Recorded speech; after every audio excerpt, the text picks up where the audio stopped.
Hi, my name is Jill Saftel, and in the wake of the changing media sports landscape, I sat down with 3 different reporters who have had different experiences with multimedia and blogging to find out where bloggers and new media members stand in the hierarchy of sports reporters. Let's see what they said. There's a hierarchy, definitely. Bloggers, if you try to get a credential and you want to go in the Patriots locker room, you can't be Joe Blow blogger, as you said, in your basement. It's like, okay, all you have is a blog or all you have is a website.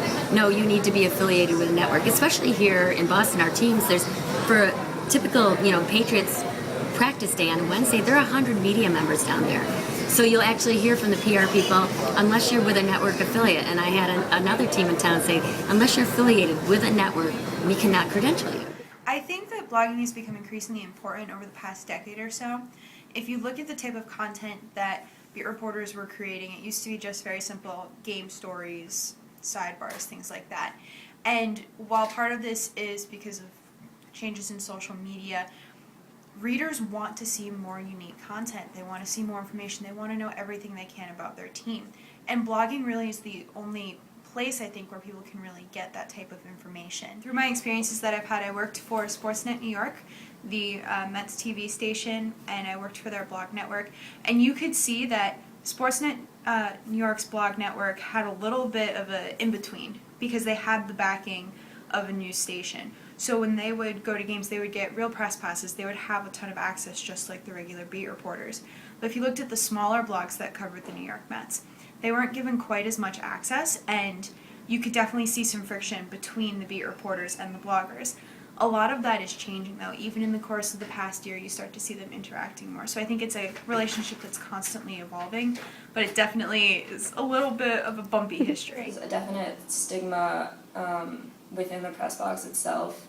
I know with Bruins games, the traditional reporters that write for a paper or well-known publication get to sit in a different section of the press box, and they ask those reporters which players they should bring out after the game, and then in the next section of the press box they have the lesser known websites and some of the bloggers, and they never ask them who they want and who's available.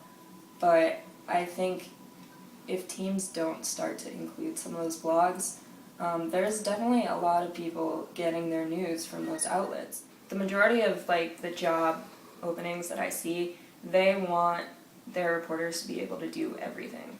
So because they're building up their websites, they want the reporters to be taking photos on the scene, taking videos on the scene, writing up stories as fast as they can. The second something breaks, they want you to be able to write up a quick blurb.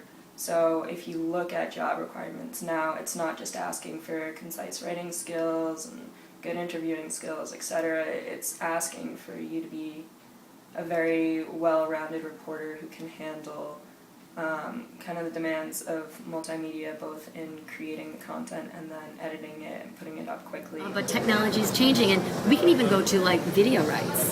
Back when, even 3 years ago when I started Cheese Game, it's you cannot use any highlights in any regard, NFL, Major League Baseball, any of the pro sports. But as soon as they're embedded, as soon as they're on YouTube, Right.